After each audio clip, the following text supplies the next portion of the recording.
One of the most inherent problems we recognized with almost all immersive RPGs is the amount of time players are forced to spend in in-game menus. The time spent outside of actual gameplay has really become astounding. The fact is, people buy games to play games. So during the development of Two Worlds 2, we adopted a fairly simple philosophy: keep players playing.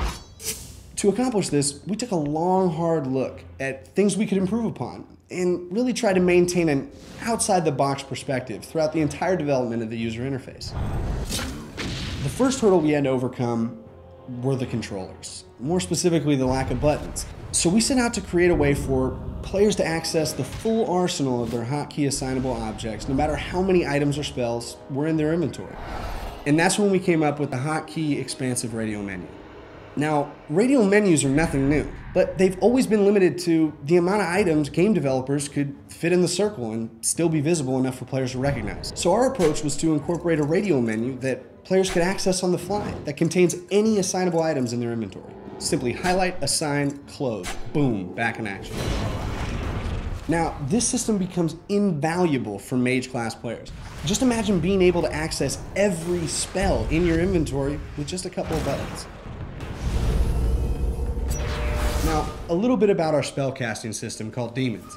It's based on a pentagram of elements and spell cards. There are three types of cards: Carrier, Modifier, and Elemental. Now, Elemental cards define the core effect of a spell, while Carrier cards define how a spell is delivered to its target.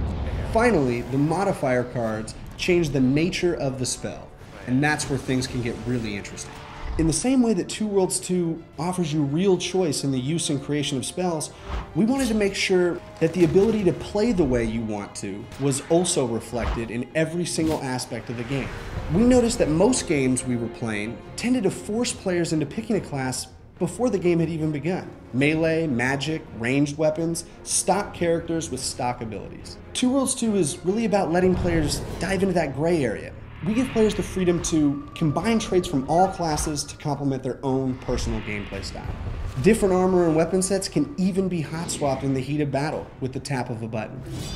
All these innovations really culminate to a combat and gameplay that has that addictive hack and slash feel, but with all the robust number crunching you'd expect from a proper RPG.